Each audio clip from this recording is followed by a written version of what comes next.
우리가 믿는 하나님은 일을 하실까요? 하지 않을까요?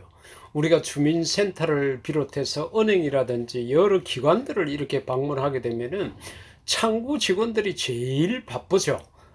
번호표를 가지고 대기하고 있는 사람들을 경우에 따라서는 일어서서 그렇게 응대를 하는 경우도 있습니다.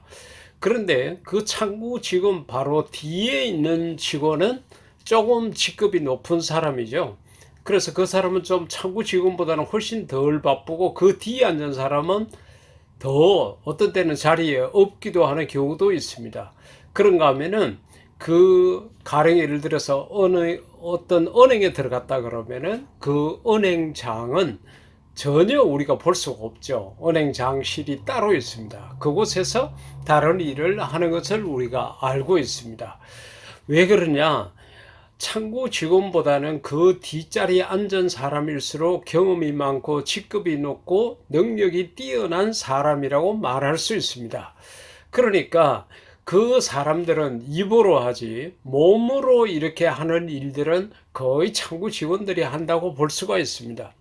하나님은 능력도 많으시고 병들지도 않으시고 늙지도 아니하시고 하나님께서는 여러 가지 모양으로 정말 전지전능하신 분입니다. 그런데 그런 분이 일을 하실까?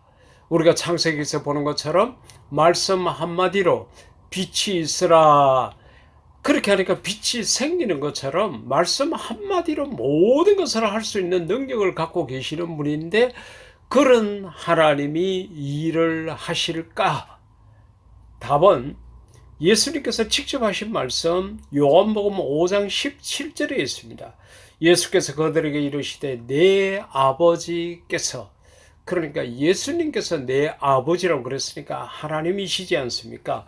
이제까지 일하시니, 그러니까 일을 어떻게 하다가 한번 생색내기로 보여주기로 이렇게 하는 것이 아니라 예전부터 태초부터 종전부터 일을 쭉 해 오시는데 이제까지도 일하시니, 그러니까 하나님은 예전부터 일을 하셨다는 겁니다.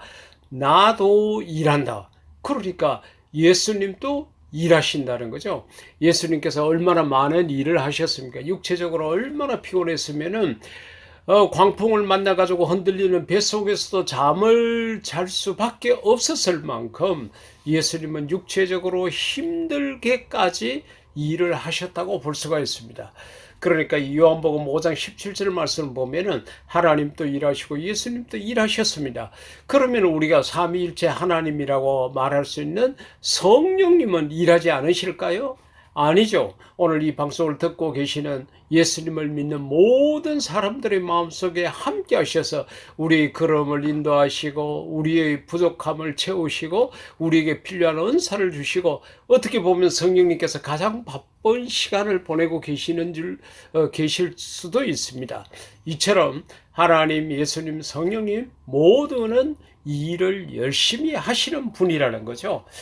그런데 이런 하나님께서 우리들에게 일을 맡기신다는 것을 알 수 있습니다. 마태복음 25장 14, 15절 말씀에 또 어떤 사람이 타국에 갈 때 그 종들을 불러 자기 소유를 맡긴과 같으니, 주인이 자기의 재산을, 자기의 소유를 맡겼다는 거예요. 각각 그 재능대로. 하나님을 사랑하시는 애청자 여러분, 우리 모두는 하나님으로부터 받은 재능이 있습니다.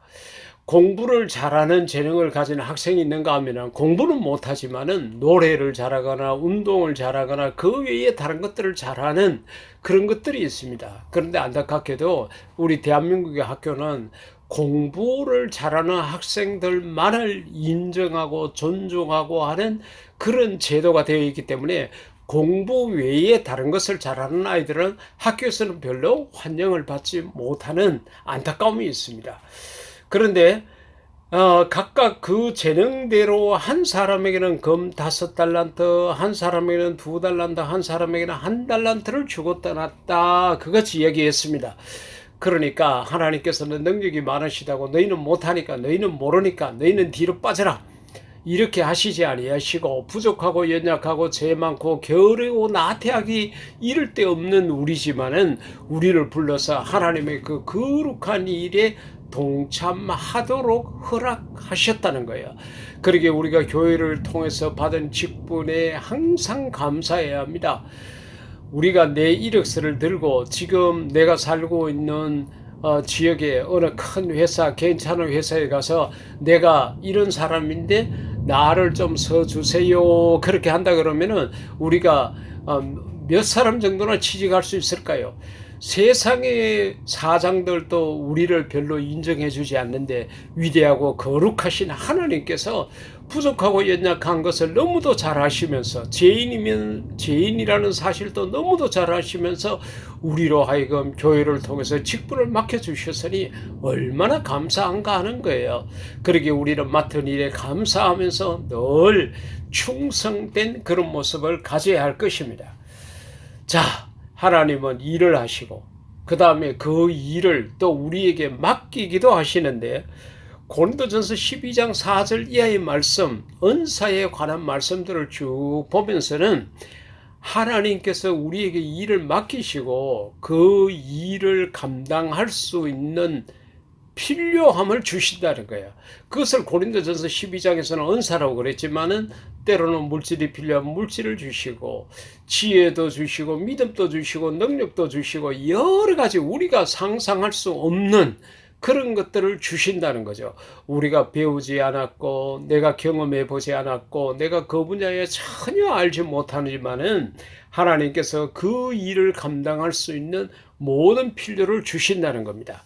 가령 예를 들어서 아침에 일어나서 아침에 콩나물국을 끓이려고 그러는데 집에 콩나물이 없습니다. 아이에게 이야기를 합니다. 여기 앞에 슈퍼에 가서 콩나물을 좀 사오느라 그렇게 심부름을 보낸다고 했을 때에 아이를 그냥 보내지 않죠. 그 콩나물을 살 수 있는 돈을 주지 않습니까? 필요를 줍니다. 그래야 아이가 가서 콩나물을 사올 수 있죠. 하나님도 마찬가지입니다. 너는 이 일을 해라 저 일을 해라 우리에게 각자 다양한 일들을 맡겼습니다. 그런데 하나님께서는 그 일을 감당할 수 있는 모든 필요를 하나님께서 주신다는 거예요. 그 대표되는 것이 은사라는 것입니다. 그러기에 나는 못합니다. 나는 부족합니다. 나는 연약합니다. 물론 우리가 겸손한 마음으로 그럴 수 있지만은 내가 하는 것이 아니라 하나님이 하신다고 생각하고 우리는 맡은 일에 순종해야 합니다. 마지막으로 하나가 우리가 기억을 해야 할 것은 하나님께서 우리에게 맡기신 일에 대해서 결산을 하신다는 겁니다. 마태복음 25장 15절 이하 말씀 가운데 보면은 각각 그 재능대로 쭉 맡기셨는데 19절에 보니까 오랜 후에 그 종들의 주인이 돌아와 그들과 결산할세. 여러분 우리가 세상을 다 살고 난 다음에 한 번 죽는 것은 정한 일이고 그 위에는 심판이 있다고 히브리서 기자가 이야기를 했습니다. 그렇습니다. 우리가 이 100년 동안 가령 예를 들어서 살았다 그러면은 하나님께서 나중에 물으시겠죠. 내가 너를 대한민국 땅에서 100년 동안 살게 했는데 너는 뭐 하다가 왔느냐. 내가 너에게 이만한 물질을 주고 건강을 주고 재능을 줬는데 그걸 갖고 뭘 했느냐.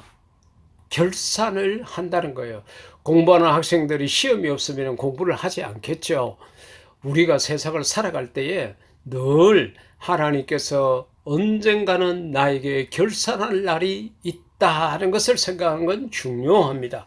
그래서 하나님은 일을 하시고 그 일을 우리에게 맡기기도 하시고 또 이 일에 필요한 모든 것을 하나님이 채우시는 반면에 나중에 결산할 때가 있다는 것을 우리가 생각하면서 어렵고 힘들더라도 예배에 집중하시고 하나님께서 나를 믿고 맡겨주신 일에 충성을 다해서 나중에 결산할 때에 잘했다고 칭찬받는 착하고 충성된 종들이 다 될 수 있기를 인류 최대 멋쟁이신 예수님 이름으로 축복합니다. 아멘.